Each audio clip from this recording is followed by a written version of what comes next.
Muchísimas gracias por acompañarnos y gracias por su puntualidad. Y pues ahora sí nos vamos a arrancar. Me presento, yo soy Daniela Zamudio del equipo de Mercadotecnia de Turnitin y hoy me da muchísimo gusto darles la bienvenida a esta ponencia en el marco de la Jornada Académica de la UAPA y algunos comentarios para que puedan disfrutar esta ponencia. La vamos a grabar por si quieren consultarla después, se las haremos llegar en un lapso de 24 a 48 horas después del evento. Y los invitamos a que si durante la ponencia tienen dudas, las dejen en el botón de preguntas y respuestas que tienen en la parte de abajo para que al final de la ponencia se las podamos transmitir al maestro Carlos Lepe y puedan ser contestadas. Y pues muchísimas gracias por estar aquí. Le doy la palabra a Beatriz Veracoechea, que es directora de posgrado de la UAPA. Beatriz, muchísimas gracias por estar aquí. Bienvenida. Muy buenos días a todos los que se han conectado con nosotros a través de este webinar que se vincula a las sextas jornadas científicas de investigación científica de la UAPA. Muchas gracias, Daniela, por darnos la apertura y desde ya estamos agradecidos por tener la presencia del maestro Carlos Lepe Pineda entre nosotros. Me permito entonces compartir algunos datos importantes del currículo del maestro. Es licenciado en Filosofía de la Universidad Nacional Autónoma de México, maestro en Humanidades por la Universidad de Anáhuac.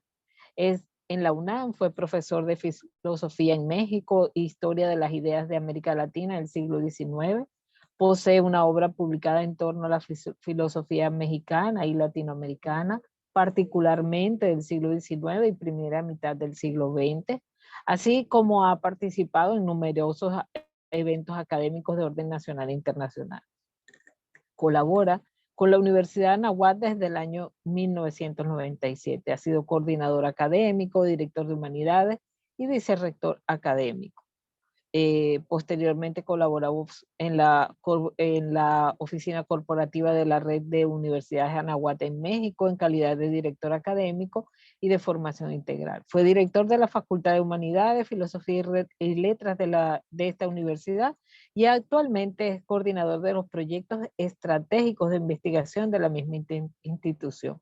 Posee una amplia obra publicada y en el año 2018 publicó bajo el sello de Nostra Ediciones el libro Para entender la ética. Sus líneas de investigación abarcan la antropología, la filosofía, el holocausto y la ética.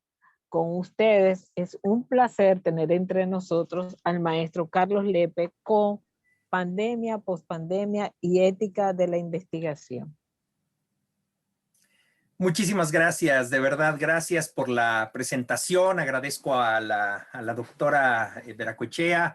Quiero agradecer también a la UAPA esta invitación, esta oportunidad de verdad de compartir con ustedes. Y del mismo modo a Turnitin, que ha tenido a bien también coordinar esta ponencia en particular. Quiero saludar a todos nuestros amigos de América Latina. No me arriesgo a decir un solo nombre de los hermosos países latinoamericanos que nos acompañan, por supuesto, desde México hasta la Patagonia. Y qué gusto de veras recibirlos. Estoy viendo sus mensajes en el chat. No duden en hacer preguntas, no duden acuérdense ustedes que en términos académicos, la universidad es el lugar para dar y pedir razones. La universidad es el lugar para dar y pedir razones. Y de verdad que lo que tenemos que hacer el día de hoy es pedir razones, ¿no? ¿Por qué esto? ¿Por qué lo otro? ¿Qué podemos hacer? ¿Qué experiencias podemos compartir? Y de hecho, pues sí, si ustedes mismos pueden ir adelantando algunas hipótesis, creo que eso será lo más rico. Pues quiero agradecer de nuevo la amable, les voy a compartir pantalla, quiero agradecer la amable invitación de la UAPA a esta sexta jornada de investigación científica, una mirada científica en la pospandemia, asumiendo los retos de la investigación y la neuroeducación. Y la ponencia que me toca presentar a ustedes, y arrancamos de inmediato. Saludo a todos nuestros amigos, no solamente quienes están en Zoom, sino quienes están en otros medios, quienes nos escuchan a través de los medios de comunicación. De verdad, gracias por su atención y espero que esta ponencia resulte de interés para ustedes y que les ilumine en torno a este tema que me han invitado a platicar el día de hoy. Me han invitado el día de hoy a platicar sobre pandemia, pospandemia y ética de la investigación. Pandemia, pospandemia y ética de la investigación. Hay algunas ideas que quiero compartir con ustedes y espero pues que sean de utilidad, que les animen a seguir adelante en este complejo contexto que estamos viviendo, porque verdaderamente lo único que no nos debe robar la pandemia y la pospandemia es la esperanza. Estoy absolutamente convencido de que lo que tenemos que hacer es mirar hacia adelante con enorme esperanza, con la certeza de que estamos haciendo lo correcto y de que debemos seguir sirviendo al mundo y debemos seguir sirviendo en la construcción de un mejor mundo. Pandemia, pospandemia y ética de la investigación. ¿Cómo vamos a desarrollar este tema de pandemia, pospandemia y ética de la investigación? Pues lo vamos a hacer en 4 momentos principales. Una brevísima introducción. Primero voy a empezar por una introducción muy rápida. Después voy a abordar un primer tema que tiene que ver con la pandemia y les quiero compartir algunas perspectivas que tengo en torno al tema de la pandemia. Después el segundo tema se llama pospandemia, porque bueno, pues estamos ahora viviendo ya en este contexto de pospandemia relativo, ¿verdad? Es un poquito optimista llamarle un contexto de pospandemia. Pero bueno, en todo caso, tenemos que también irnos preparando para ver cómo vamos a actuar en este contexto de pospandemia. Y finalmente el tercer punto es ética de la investigación. Los 2 primeros puntos surgen de mi experiencia, los 2 primeros puntos surgen de la convivencia que tengo con investigadores y el tercer punto realmente es mi punto de expertise en el que quiero compartir varios elementos con ustedes. Pues si les parece, arrancamos de inmediato con la introducción a nuestra charla del día de hoy, pandemia, pospandemia y ética de la investigación. En esta introducción, lo que quiero decir a ustedes es que el año 2019 traía sus propias preocupaciones. Recuerden ustedes cómo estábamos en el 2019, ¿no? Pues pensando en los problemas económicos, en los problemas políticos, pensando en algunos cambios que venían, pensando en cómo podíamos actuar, cómo vender mejor nuestros productos, cómo tener mayores clientes, estábamos con una serie de preocupaciones. Y la realidad es que estábamos subidos en una especie de tornado, ¿no es cierto? Estábamos inmersos en una realidad verdaderamente agobiante, porque lo que nos faltaba era tiempo, había que trabajar, había que sacar, había que desarrollar proyectos, había que rendir resultados, había que cumplir los planes y las metas. Lo que nos faltaba verdaderamente era tiempo. Eso es lo que nos faltaba en el 2019.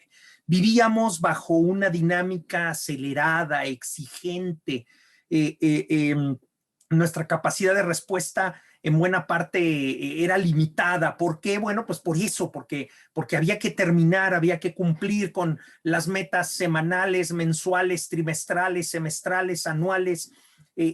Corríamos de un lado a otro. Y la realidad es que, como ustedes lo saben, en términos internacionales hay una gran preocupación por la dificultad de mantener el equilibrio en nuestra vida. En el año 2019, uno de los grandes temas, y todavía hasta hoy, no quitemos el dedo del renglón, es el equilibrio entre familia y trabajo. Las personas suelen trabajar una multiplicidad de horas mucho más grande que la que suele dedicar a la familia. La dificultad de mantener el equilibrio en nuestra vida. Y al final del año 2019 empezamos a tener noticia de un contagio masivo que se producía en la otra parte del mundo, por allá por Wuhan, en China. Y pues alguien tuvo la ocurrencia de decir quién fue el genio que en su FODA 2020 previó la amenaza de una pandemia. Acuérdense que esto de FODA es parte de todo aquello que se llama administración estratégica y tiene que ver con las fortalezas, oportunidades, debilidades y amenazas, ¿no?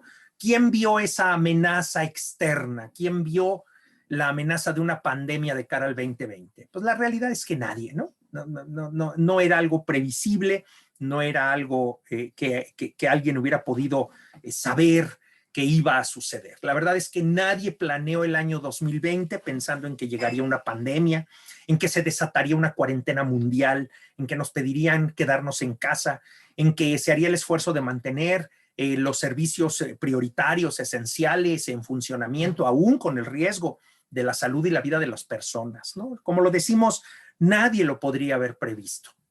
Y pongan atención a esto. El mundo se detiene para pasmo de todos. Nos quedamos pasmados ante un mundo en el que las calles están vacías, en que Venecia estaba teniendo un problema gigantesco de una sobrepoblación de turistas, ¿no es cierto? Venecia tuvo que poner torniquetes para permitir un número de turistas en sus calles y detener a todos los demás que no estuvieran efectivamente en el, digamos, por encima del número máximo, ¿no? De repente el mundo se detiene y los grandes lugares turísticos quedan vacíos, los cines están vacíos, las universidades están vacías y hay una presión enorme sobre el Internet en el mundo y las actividades se transfieren a la virtualidad. Las actividades se transfieren a la virtualidad. Bueno, pues esta es la introducción que yo quiero compartir con ustedes. Compartir, no perder la sorpresa de un mundo que nos asombra y que nos reta, y un mundo que nos sorprende cuando nosotros creemos que tenemos todo bajo control y sin embargo las circunstancias cambian. Dicho esto, vamos a pasar al primer punto de esta ponencia y es pandemia. Entramos pues en la pandemia y pues lo que tenemos es una realidad que ya hemos mencionado hace un momento, ¿no? Los campus universitarios cerrados, las cuarentenas impuestas por los gobiernos, se produce un gigantesco cambio de marcha, ¿no? Amigos míos que tenían negocios me dicen, es que mis maquiladoras cerraron, no puedo ni siquiera recuperar los insumos, las materias primas que he entregado a mis proveedores. Fue un golpe gigantesco con unas repercusiones en todos los aspectos. Pero me voy a ir centrando un poco más en el ámbito de la investigación, ¿de acuerdo? El tiempo que faltaba está ahora de un modo u otro en nuestras manos. Ese tiempo que nos faltaba, ese tiempo que nos faltaba, ese tiempo que no era nuestro, verdaderamente está ahora en nuestras manos. Las personas debimos permanecer en casa, se convirtió en un lema mundial, ¿no? Stay home, quédate en casa, etcétera. Y en ese contexto nos damos cuenta de que tenemos tiempo, ya no vamos a invertir tanto tiempo, sobre todo en las grandes ciudades, para trasladarnos, ya no vamos a invertir tanto tiempo para tener que salir a encontrar dónde comer, o al menos para pues calentar nuestra comida y sentarnos a comer en algún rincón de nuestra institución. El tiempo que faltaba está ahora de un modo u otro en nuestras manos y hubo un proceso de ajuste muy importante. Claro, tomar en cuenta, los investigadores no pueden hacer investigación de campo o de laboratorio. Pero ¿qué es lo que sí pueden hacer los investigadores durante la pandemia? Pues pueden escribir. Y este es un aspecto verdaderamente relevante, porque justamente mis amigos investigadores me han dicho, de repente me encontré con el tiempo para escribir. Si yo como investigador me dedico a salir al campo, a reunir datos, sistematizar esos datos, analizar esos datos, es algo que, pues a ver, el fin de semana me daba tiempo, ¿no? En cambio, en este momento hay verdaderamente la oportunidad de escribir. La producción de artículos científicos se multiplica durante 2020. Hay una multiplicación muy importante de artículos científicos en 2020. Les doy un caso nada más, solo les comparto un pequeño caso. Y el pequeño caso que les comparto es una investigadora de mi universidad, la Universidad de Anáhuac, México, publicaba 2 o 3 artículos indexados al año. En el año 2020 envió 7 artículos a revistas indexadas, ¿no? A revistas de primer orden. 7 artículos. ¿Por qué? Pues porque dices que tuve el tiempo de escribir. Justamente Y creo que no es un caso aislado. Creo que buena parte de mis colegas investigadores, de los investigadores, no solo de mi universidad, sino con los que he dialogado en otras partes del mundo, encontraron la oportunidad de multiplicar su actividad científica justamente aprovechando las adversas, en el fondo, condiciones de la pandemia y, sin embargo, convirtiendo la adversidad en una oportunidad. Los investigadores, pues, dan fe de la oportunidad que representa la cuarentena para aprovechar datos previos. Y yo creo que, si ustedes me lo permiten, es importante para todos convertir estas adversidades en oportunidades, ¿no? Es la oportunidad, les decía yo mucho a mis alumnos, probablemente es la última vez en tu vida. Mis alumnos son universitarios, ¿no? A punto de que les salgan alas y dejen de vivir con sus padres. Les decía, ¿te das cuenta de que es la última oportunidad de convivir con tus padres? ¿Te das cuenta de que es la última oportunidad de sentarte a conversar con tus padres, a desayunar, comer y cenar con ellos? ¿No es cierto? ¿No? Bueno, en otras partes del mundo diríamos pues a desayunar, a tomar el almuerzo, ¿no es cierto? Es una oportunidad privilegiada. Bueno, pues decir, en el ámbito de la investigación, pero también en términos humanos, esta dificultad tan importante se puede convertir en una gran oportunidad. Y creo que muchos investigadores, ustedes me contarán su propia experiencia, aprovecharon el 2020 para escribir artículos que no habían podido escribir en otro momento. Y la verdad es que también aquí hay una restricción importante, ¿no?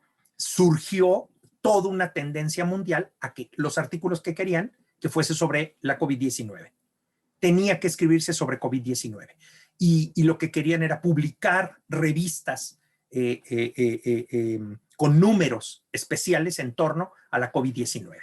Bueno, pues también es cierto que esa fue una dificultad importante, pero los investigadores pues justamente deben continuar con sus líneas de investigación, pero también deben tener la capacidad de responder a las necesidades vigentes, a las necesidades que aparecen en el momento. Por eso creo que no debemos perder de vista que, además de nuestras líneas de investigación, es importante responder a las emergencias mundiales, a los temas emergentes.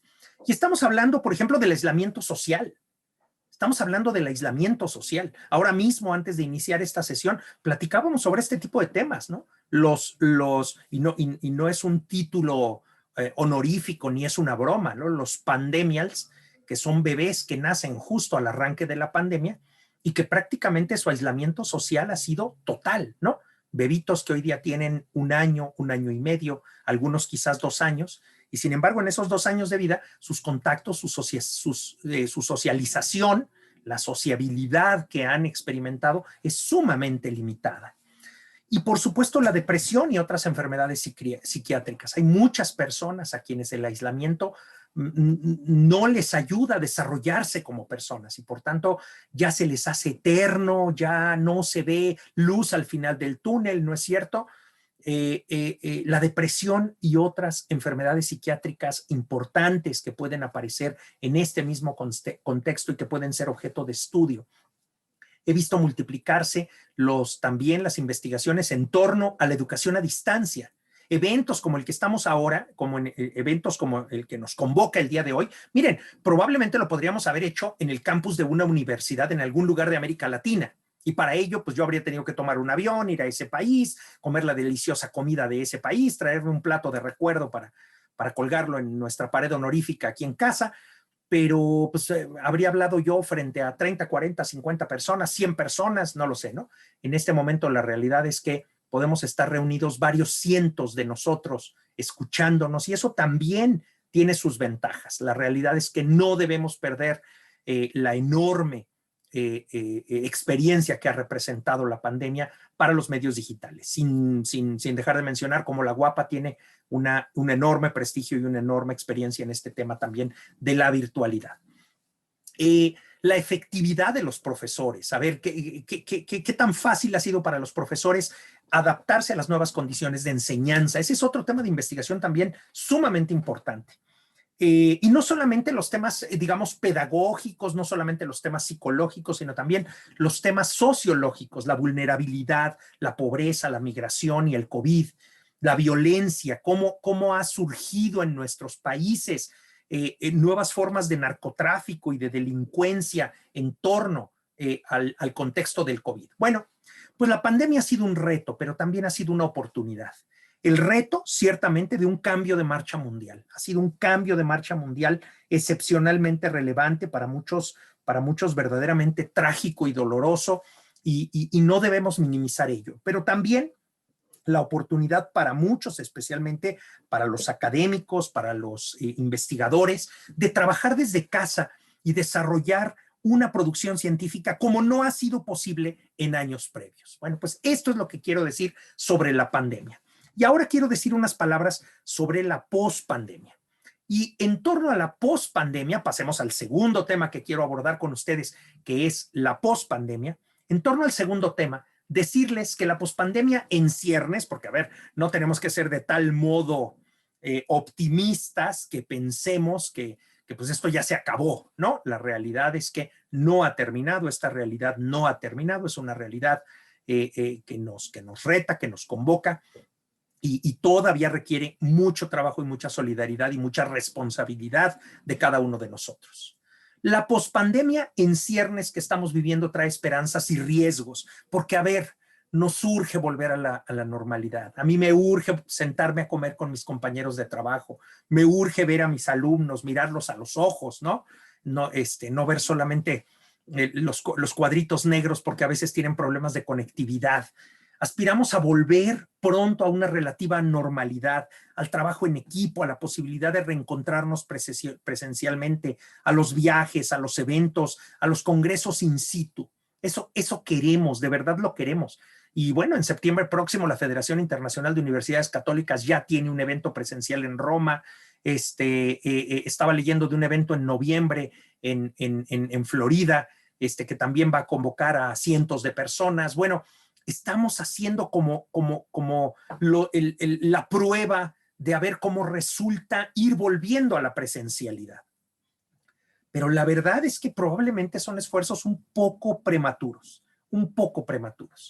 porque pues piensen ustedes en los Juegos Olímpicos, ¿no? ¿Qué está pasando ahorita en los Juegos Olímpicos? Sin querer entrar en mayores detalles, pues se han producido decenas de contagios, algunos de ellos entre los propios atletas, y por otro lado, algunos atletas han visto su punto de quiebre personal. No voy a entrar en nombres ni detalles, pero busquen ustedes las noticias. Algunos atletas han experimentado su punto de quiebre personal justamente en el contexto de los Olímpicos, ¿no? Después de haber estado entrenando los últimos 2 años en condiciones de pandemia, al ir a los Olímpicos y ver toda la expectativa y toda la presión que existe, simplemente algún atleta decidió retirarse, ¿no? Y decidió retirarse, me parece que con profunda sabiduría, porque la presión era excesiva, ¿no? Estamos viviendo un mundo complejo. No seamos pesimistas, seamos realistas. Y el realismo nos dice que este es un mundo complejo. En todo caso, y volvamos al tema de la investigación, la pospandemia nos encuentra con pocos datos de investigación y una gran necesidad de volver a la investigación de campo y a los laboratorios. Sí, durante el 2020 ya escribimos muchísimo, ya utilizamos los datos que teníamos, ya los dividimos en cuantos artículos diversos creímos que podíamos producir, pero pues si no sigo produciendo datos y si no sigo yendo al campo y si no voy a los laboratorios, no voy a tener material para desarrollar mi investigación. Sí. En este año 2021 será importante volver, y creo que muchos de ustedes ya estarán haciendo investigación de campo, levantando encuestas, buscando la manera de llegar a sus sujetos de investigación, y pues es importante hacerlo con prudencia y responsabilidad. Y esto tiene que ver con la ética. Porque la ética tutela el bien.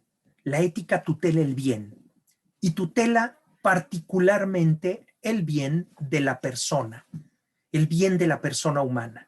Miren, si hacemos investigaciones para mejorar la calidad de vida de las personas, si hacemos investigaciones para conocer mejor el mundo en el que nos movemos, ahora que apareció la pandemia y se identificó el virus de SARS-CoV-2, inmediatamente las esperanzas del mundo estuvieron puestas en una vacuna, ¿no es cierto? ¿Por qué?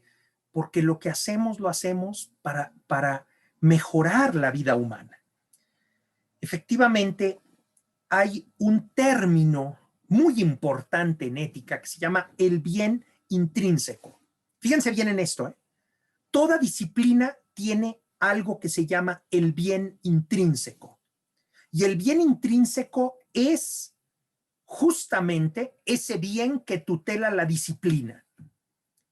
Una disciplina determinada tutela un bien. Y esto es lo que no podemos olvidar. Los actuarios tutelan un bien. Los contadores tutelan un bien. Los administradores tutelan algún tipo de bien. Eso es lo que nos dice la ética. Y así debe funcionar el mundo. Así debiera funcionar, ¿eh? No siempre funciona, pero así debiera funcionar. Y este bien se refiere a la persona, otra vez. ¿Para qué tenemos administradores? Pues para que las empresas funcionen y todo, y también pues para que sirvan a las personas, ¿no? Para que la persona se desarrolle de una manera digna. Bueno, vamos a hacer un pequeño ejercicio. Invito a todos nuestros amigos que están conectados en este momento y que nos están escuchando, los invito a que hagamos un pequeño ejercicio. Voy a dejar de compartir pantalla un instante y vamos a hacer, les repito, un pequeño ejercicio. Déjenme ponerlo aquí. Listo, ya lo tengo. Y vamos a hacer un pequeño ejercicio ingresando a un sitio de internet. Les voy a pedir que, por favor, tecleen en un navegador, en su celular. Lo pueden hacer en su celular, por favor, ¿sí? Ya está activa en este momento la votación y les voy a hacer una pregunta. La pregunta que les hago es, ¿cuál es el bien intrínseco del derecho? Les pido, por favor, que en un navegador, en su celular o en su computadora, donde estén, www.menti.com y utilicen el código 64356273. A ver, con calma.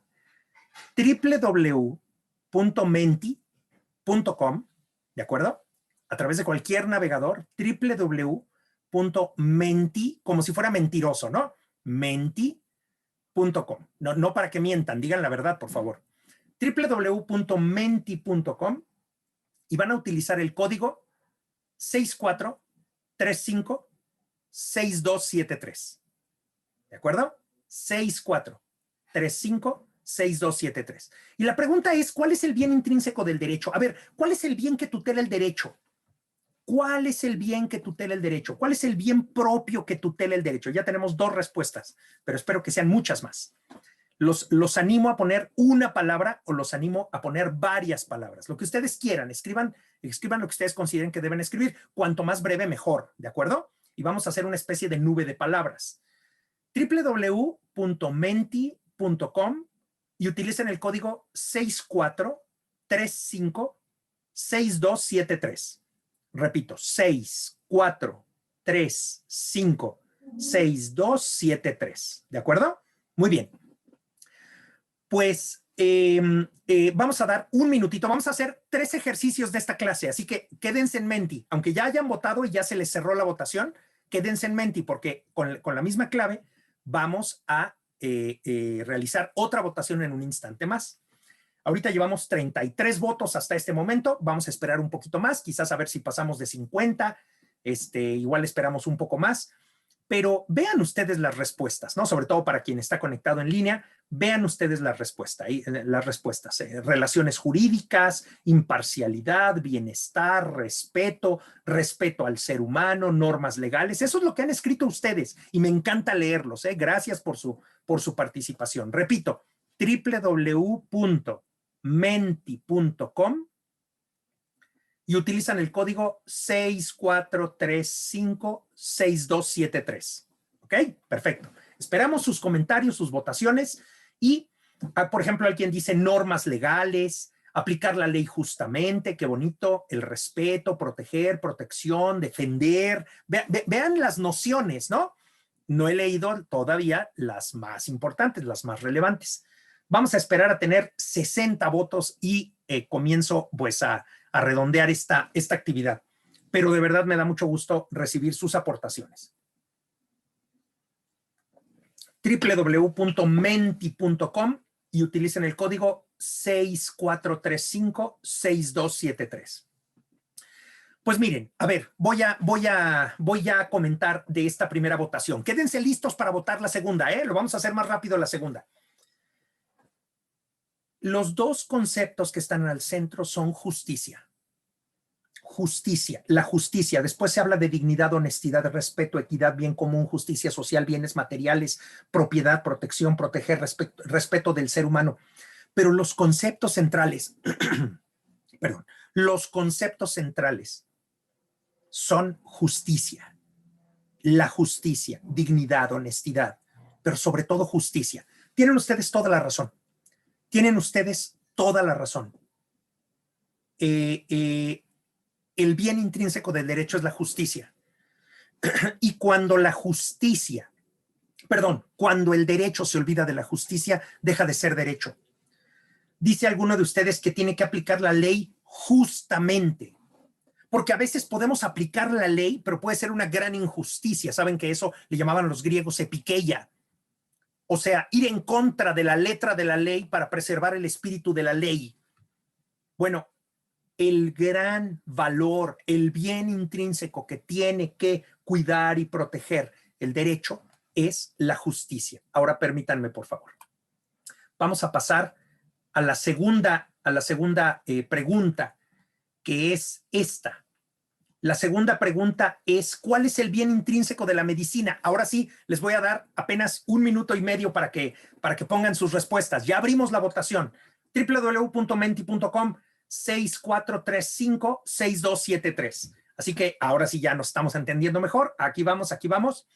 Y entonces, ¿cuál es el bien intrínseco de la medicina? www.menti.com 6435-6273. Qué bueno que aunque pues no los puedo mirar a los ojos directamente a cada uno de ustedes que nos está escuchando, que nos está viendo. Sin embargo, qué bueno que podamos estar en contacto a través de algún medio, ¿no? Y oír lo que les parece. Pues, ¿qué creen? Que tenemos ya bastantes votaciones y dice así. ¿Cuál es el bien intrínseco de la medicina? Cuidar la salud, cuidado de sí, calidad de vida, hacer todo lo posible, preservar la salud y la vida humana, bienestar, salud integral del ser humano. Y en el centro de esta nube de palabras que hemos construido, se encuentra la palabra salud. Se encuentra la palabra salud. Y sin duda, los médicos tienen que buscar la salud. Díganme ustedes una cosa, digo, a ver, no lo escriban, ¿no? Pero piénsenlo. ¿Confiarían en un abogado que les dijera, yo aplico las leyes y si eso produce justicia, feliz casualidad? Les quiero contar que un día escuché a un abogado decir eso, ¿eh?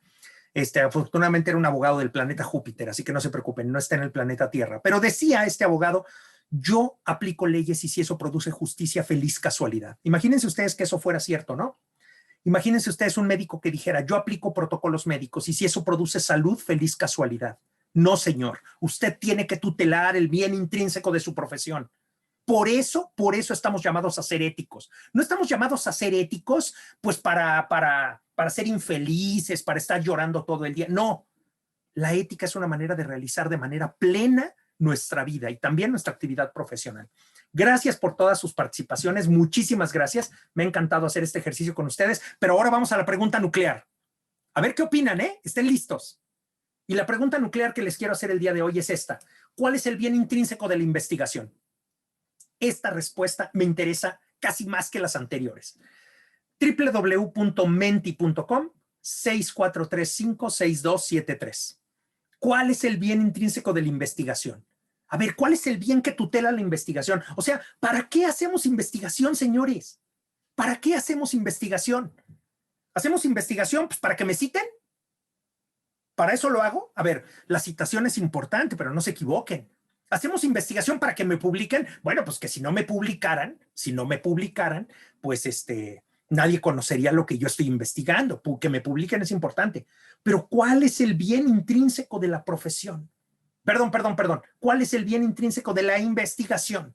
¿Cuál es el bien intrínseco de la investigación? Bueno, pues, oigan, se nos está yendo el tiempo y gracias por toda su votación y por su participación en www.menti.com, código 64356273. Muy bien. Pues, ¿qué creen? ¿Ustedes opinan que justamente lo que está al centro de la investigación es el conocimiento, nuevos conocimientos, aportar al conocimiento y análisis, conocimiento científico, generar conocimiento, conocer y comprender? Me encanta, porque son sinónimos en el fondo. Es el conocimiento. Pero vean cómo hay dos términos. Ustedes lo dijeron, yo no lo dije, ¿eh? lo dijeron ustedes. Hay dos términos que acompañan a la palabra conocimiento y es verdad. Verdad y el otro dice la verdad, o sea, es exactamente lo mismo. Verdad y verdad. Lo que busca un investigador es la verdad. Buscamos un conocimiento, pero no buscamos un conocimiento a cualquier precio. Queremos encontrar un conocimiento verdadero, un conocimiento verdadero. Y entonces cuando ustedes hablan de renovación, mejorar la vida, resolver problemas, generar conocimiento, información, crear evidencia, generar y aplicar saberes, estamos hablando de que eso solo se puede hacer desde la verdad. Ya lo sé, yo lo sé, ¿eh? Yo sé que el tema de la verdad, hasta aquí lo vamos a dejar. Yo sé que el tema de la verdad es un tema complejo, yo lo sé, pero vean cómo el bien intrínseco de la investigación es la verdad. Ustedes como investigadores quieren conocer y compartir la verdad.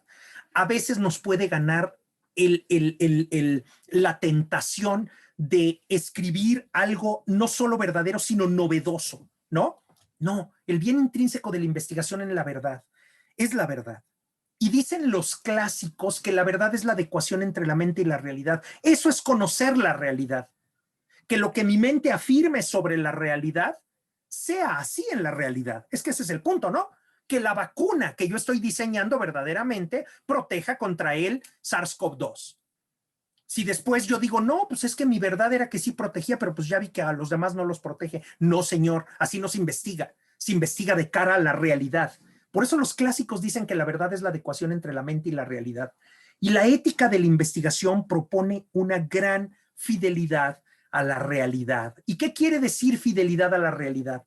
Quiere decir que nos tenemos que ajustar al fenómeno tal cual es. No tenemos que manipular la muestra. Eso es ética de la investigación, pero es una ética que tutela la verdad. Que no debemos deformar el instrumento para que arroje los resultados que yo quiero, que no debo retocar los resultados porque ahora resulta que negaron mi hipótesis y que no podemos prometer más de lo que podemos ofrecer objetivamente. Miren, una colega les deja a sus alumnos un trabajo y les dice, a ver, lean un artículo científico, el que sea. Díganme una cosa, ¿este artículo realmente demuestra lo que promete desde el principio? ¿Y saben ustedes cuál es la decepcionante realidad? Que la mayor parte de los artículos científicos no muestran, no demuestran aquello que anuncian desde el principio. En el fondo se quedan a medio camino, ¿sí? Eso nos pasa muchas veces en investigación. Tengamos mucho cuidado. Estamos en riesgo de perder el bien intrínseco de la investigación, el riesgo de no ser fieles a la realidad con tal de continuar con el deber de publicar. O sea, verdaderamente, amigos míos, necesitamos una ética de la investigación, porque las políticas nacionales, institucionales, nos pueden llevar a descarrilar. Y yo los invito a que compartamos unas pocas ideas sobre ética de la investigación, tercera y última parte de la exposición del día de hoy. Y lo que quiero decirles sobre ética de la investigación es que siempre se espera una gran integridad ética del investigador. Un investigador que verdaderamente busque la verdad, que cuide a las personas involucradas y que tenga una verdadera preocupación por la verdad. Cuando deformamos la verdad en torno a nuestros intereses, eso se llama ideología. La ideología es la deformación de la verdad en función de nuestros intereses. No, tenemos que voltear a ver la realidad. Tenemos que ser profundamente realistas. ¿Y por qué razón podemos faltar a nuestros deberes éticos? Pues ya lo platicábamos hace un ratito y ustedes saben muy bien de estas historias. Porque hay que publicar a toda costa, porque hay que decir algo novedoso para ser publicado y citado. Y miren, dice el Evangelio, y ya sé que esta no es una conferencia cristiana ni mucho menos, pero lo dice bien. Dice que busquen primero el reino de Dios y lo demás vendrá por añadidura, ¿no? Primero busquen ser buenos investigadores y luego van a tener fama de investigadores. Pero primero tenemos que ser investigadores serios, preocupados por la verdad. Y después entraremos en diálogo con los grandes representantes de nuestro terreno y de nuestro tiempo, ¿no? Y es obvio que uno de los grandes males que vivimos pues, es el plagio. El plagio no es un mal erradicado, no. Y todo lo contrario, a veces crece, ¿no? Y el plagio existe todavía incluso bajo la forma verbatim, que quiere decir palabra por palabra. Hay investigadores que se roban frases y que se roban artículos enteros de otros, palabra por palabra. Sin embargo, existen otras formas de plagio más elaboradas y por ende censurables. Miren ustedes este artículo de los Anales de Pediatría del año 2019 y es un artículo en el que se denuncia que ciertos autores o un autor, dependiendo del caso, léanlo, ahí les dejo la referencia, tomaron artículos previamente publicados en español y lo que hicieron fue traducirlos al inglés y publicarlos bajo su autoría en inglés. Por ejemplo, el artículo de Espín, Rodríguez, Salazar, Rubio, Pizarro, de fórmulas parcialmente hidrolizadas, tiene algún papel en la prevención de la dermatitis atópica, que se publicó en el año 2013 en Vox Pediátrica. Sin embargo, fue publicada en inglés en International Journal of Allergy Medications, ¿no? Y se publica un plagio que no admite otro nombre, ¿se dan cuenta? Bueno, pues este es un ejemplo de lo que pasa en el mundo de la investigación y que debemos de estar altamente alertas. Esto lo tomo de una revista que se llama Perfiles Educativos, de un artículo de Hernández que se llama El plagio académico en la investigación científica, y se habla del autoplagio, ¿no? En donde se utilizan porciones previamente publicadas del propio autor. Es una tentación muy grande hacerlo. O también existe algo que se llama plagio por redundancia, que es la publicación de ideas previas, pero con datos nuevos, pero dándole vueltas y vueltas y vueltas a lo mismo. O también la publicación duplicada, volver a publicar un texto sin informar a las partes implicadas. Bueno, en todo caso, todo esto puede adquirir formas muy perversas, que incluso llega a la mentira, presentar como propios datos obtenidos por otros investigadores. Aquí simplemente les doy unos flashazos, no me voy a detener mucho. O modificar los datos de manera que los resultados sean dignos de atención. Es que hay experimentos verdaderamente imposibles de ser reproducidos porque solo un investigador obtuvo esos resultados. Bueno, es que no es que los obtuvo, es que en realidad manipuló los datos, ¿no? Incluso simulando la actividad de investigación. No solamente a veces se miente, pero no se queden con esta visión negativa. Ahorita vamos a pasar a lo positivo, ya voy redondeando. Sino también se puede producir en la investigación el robo. Por ejemplo, coordinar investigación y publicar sin reconocer la aportación de los demás. Esto sucede frecuentemente con nuestros alumnos. Ponemos a nuestros alumnos a hacer una parte de la investigación y nunca reconocemos su aportación en la investigación. Seamos cuidadosos con eso. Es verdadero que el alumno participó. O tomar datos que se han compartido de buena fe y darlos como propios, sin entrar en detalles, pues simplemente recuerden el triste caso de Robert Gallo y el descubrimiento del virus causante del SIDA, cuando Luc Montagnier le compartió los datos que tenía hasta la fecha ante esta nueva enfermedad sorprendente. O también cuando falseamos, presentamos como trabajo de equipo lo que ha sido un logro individual. Tú vas como primer autor y meto a toda una fila por detrás, ¿no? Porque lo más importante es que todos aparezcamos como autores. Tengan cuidado, al menos pídanles que pongan las comas y los puntos, ¿no? Digo, cada uno tiene que hacer algo. O aceptar como coautor a quien no ha colaborado en un escrito. Estas cosas pasan. O vender un hallazgo para que otro lo haga propio. Yo conocí a un investigador que iba al campo y encontraba información interesantísima y luego se la vendía a otros investigadores. Imagínense ustedes, ¿no? Parcializar la información de tal manera que se puedan publicar más artículos sobre el mismo tema o vender mayor información al respecto. Bueno, piensen ustedes en todas las cosas que pueden suceder. Oigan, 2 minutos más. La ética no es una disciplina represora o fundamentalmente orientada al no hacer. Sí, a ver, para ser ético no hay que robar, no hay que falsear, no hay que engañar, no hay que faltar a la verdad. Para ser ético hay que hacer eso, pero no basta, no basta. La ética apunta a la plenitud humana y afirma que el bien es la piedra de toque de la realización personal. El bien es la piedra de toque de la realización personal. Miren ustedes, la ética del quehacer científico no puede limitarse al no hacer. Quítense eso de la cabeza. O sea, no sean corruptos. Ahí estamos de acuerdo, ¿no? No debemos ser corruptos. Yo el primero. No debemos ser corruptos. Pero tenemos que hacer el bien. Tenemos que hacer nuestra investigación de manera responsable y generosa. Y el Papa Juan Pablo II, perdónenme mis debilidades religiosas, pero pues así es la vida, decía hablando de la universidad, toda universidad posee el gaudium de veritate, o sea, la alegría de la verdad, tan caro a San Agustín. Esto es el gozo de buscar la verdad. No piensen en el contexto religioso, piensen en eso. La universidad tiene el gozo de buscar la verdad. La investigación tiene el gozo de buscar la verdad, de descubrirla y de comunicarla en todos los campos del conocimiento. Ese es el privilegio que tienen ustedes y es un privilegio que tienen que honrar con una conducta íntegra. El gozo de dedicarse a buscar la verdad, conocerla y comunicarla. La ética, pues, no es punible. Las conductas tipificadas en leyes y reglamentos sí pueden estar sujetas a sanciones, pero lo que tenemos que hacer nosotros es poner en el centro a la persona. Importa más el bien de la persona que un logro académico. Importa mucho más el bien de una persona que un logro académico. Seamos escrupulosos en el reconocimiento de méritos y recompensas. Démosle honor a quien honor merece y agradecimiento a quien agradecimiento merece. Privilegiemos la producción de conocimiento armonizando en todo lo posible con las presiones del medio, pero no se dejen engañar y no se dejen deformar por las puras presiones del medio. No permitan que el medio los obligue a descarrilar. Eso es lo que les quiero decir el día de hoy.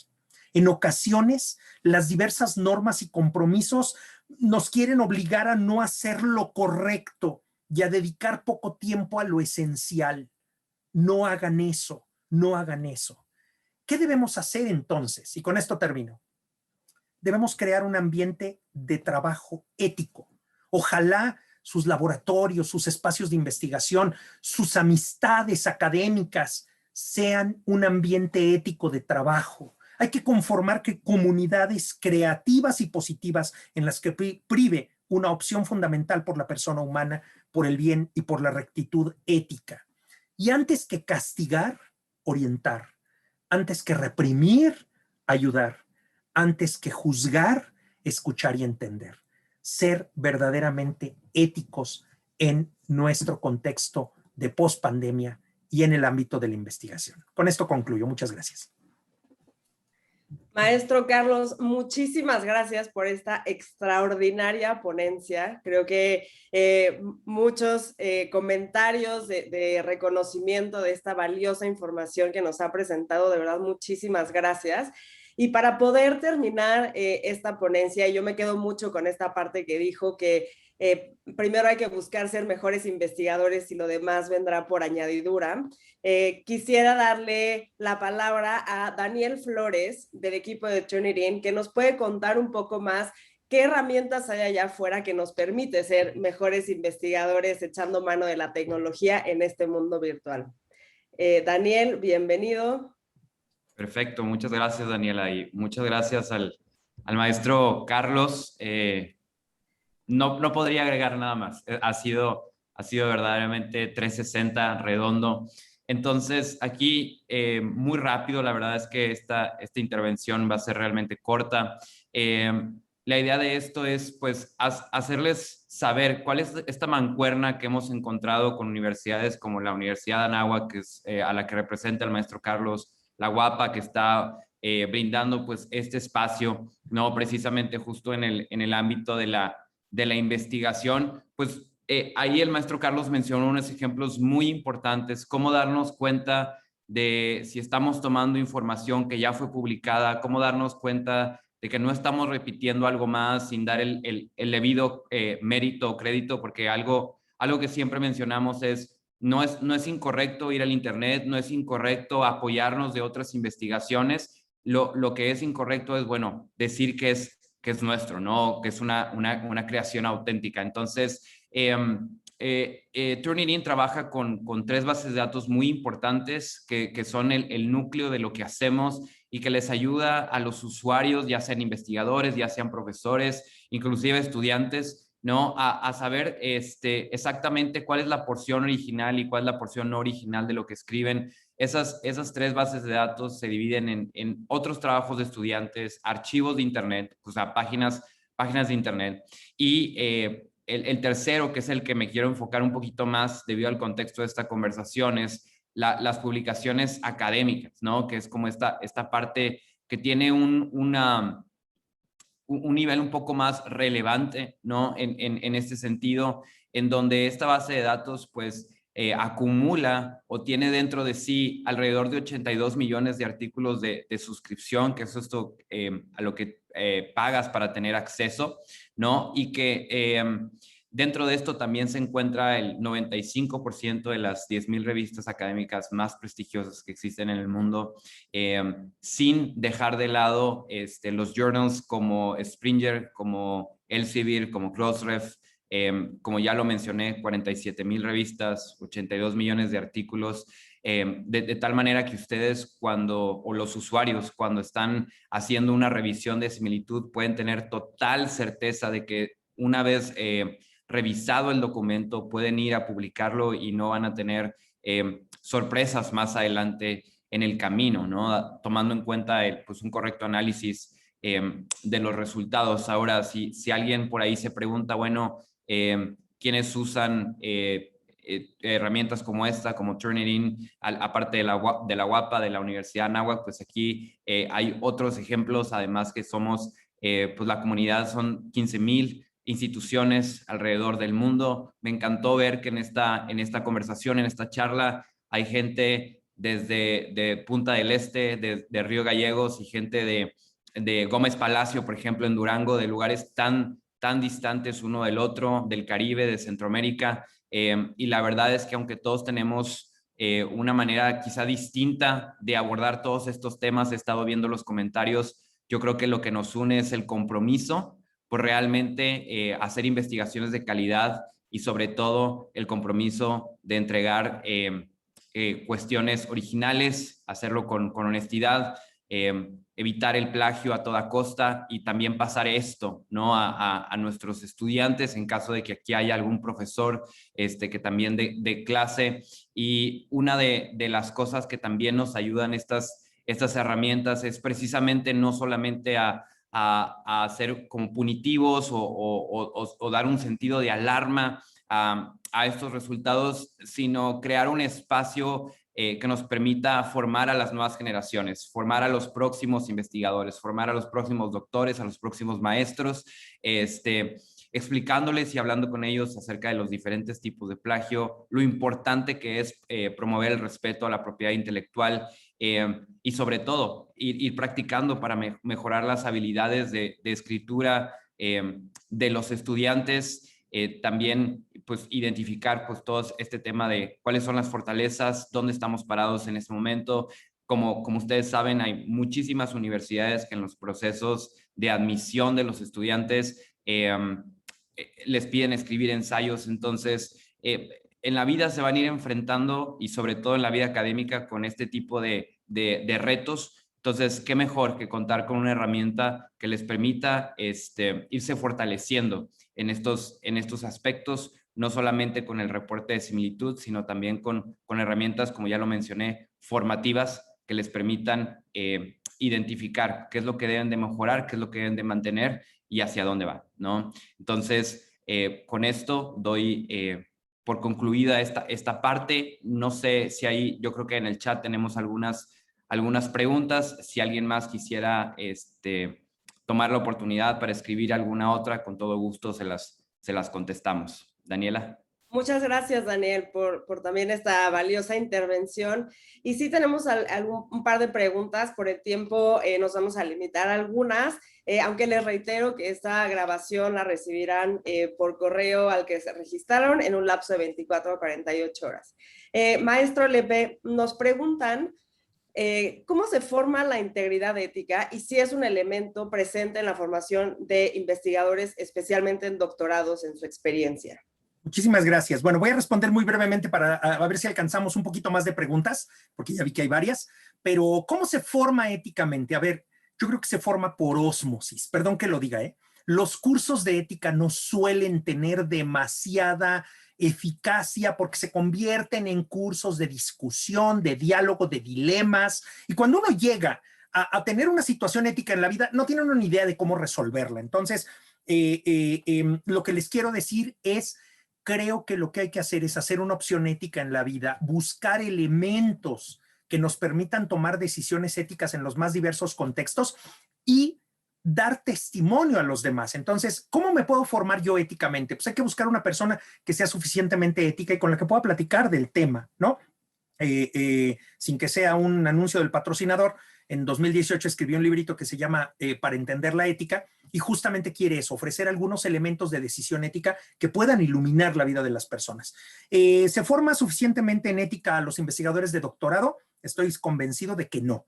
Y quiero ligar esto con otra preguntita que también vi por allí, que decía acerca de la investigación de doctorado. Miren, uno de los consejos, estoy yo ahora cursando mi doctorado y un profesor nos dio un consejo muy importante. El consejo que nos dio fue: busca un director de tesis que te exija muchísimo, que te exija mucho, ¿sí? Porque el gran problema comienza no solo por el estudiante, sino por el profesor. Cuando no se exige al estudiante de doctorado suficientemente, pues resulta que su investigación no es original, no es suficientemente sólida, y todo eso tiene que ver con fallos de origen, ¿de acuerdo? Entonces, tenemos que exigir más, pero exigir acompañando, exigir formando, exigir ayudando a que las personas crezcan al respecto. Creo que ese es el tema. Sí, muchísimas gracias. Y sí, hubo varias preguntas ahí contestadas, y creo que algo rescatable también es entender que todas las herramientas que nos faciliten poder tener una mejor investigación son herramientas formativas y no punitivas. Y en este tono, para cerrar esta ponencia, nos preguntan si es factible en su experiencia crear un comité de ética y cuáles serían los pasos para lograrlo en una institución. Ok, yo creo que un comité de ética puede funcionar cuando hay actividad de investigación que involucra a sujetos humanos. Es muy importante que cualquier institución que realice investigación sobre sujetos humanos tenga un comité de ética que pueda enriquecer y que pueda validar los protocolos de investigación. Eso es vital. Segundo, sí que estoy convencido de que los comités de ética, otra vez, no deben ser punitivos, ¿no? No deben ser la inquisición que esté buscando errores éticos en la institución. No, debe acompañar, debe orientar, debe supervisar y debe retroalimentar de una manera muy positiva y muy creativa. Oiganme, y déjenme responder una última pregunta. Una persona de apellido Sanabria puso que qué pasa con el descarrilar y las normas institucionales cuando de ahí recibo el sustento de mi familia, ¿no? Ese es el tema, ese es el tema. A nuestro estimado participante. El tema es cómo le hago para tutelar el bien de la investigación cuando tengo tantas presiones alrededor. Ahora, lo que tenemos que hacer es tratar de empatarlas. No les estoy diciendo quédense sin trabajo porque eso es absurdo, y no les estoy diciendo entréguense a las normas que de repente nos llevan muy lejos, ¿no? Lo que les digo es tratemos de empatar ambas cosas de la manera más sabia y razonable posible, lo cual no es fácil, lo sé. Muchas gracias. Gracias por la invitación a La Guapa y a Turnitin. Hasta pronto, qué gusto haber estado con todos ustedes. Muchísimas gracias, maestro. Lepe, muchas gracias a La Guapa por permitirnos tener este espacio. Magdalena, muchísimas gracias por toda la coordinación y la oportunidad de poder tener esta gran ponencia. Bueno, en nombre de todo el equipo de La Guapa, gracias a ustedes, a Turnitin y a todo ese equipo de colaboradores que siempre apuestan, ¿no? Porque las instituciones como la nuestra, que aportamos por la excelencia académica y por la calidad educativa, pues nos sumamos a recursos como Carlos, que nos alimenta, ¿no? Nos da la oportunidad de reinventar, de reconsiderar y reflexionar la dimensión del comportamiento ético del investigador y desde la mirada que tenemos que asumir como compromiso permanente de nuestras instituciones y de nuestros investigadores. Así que nuestro agradecimiento eterno a todo ese equipo de colaboradores, y muy especial al doctor Carlos Lepe, porque de verdad que nos distinguió en esta jornada científica el tenerle entre nosotros. Y sé que todos los investigadores, muchos sumados en palabras, en expresiones, han manifestado, ¿no? la valoración positiva de este espacio de refrescar, de recordar, de asumir compromiso, de actitud positiva ante la investigación científica. Así que gracias a todo el equipo y lo dejo con la doctora Beatriz Veracochea, que es quien modera la sesión de hoy.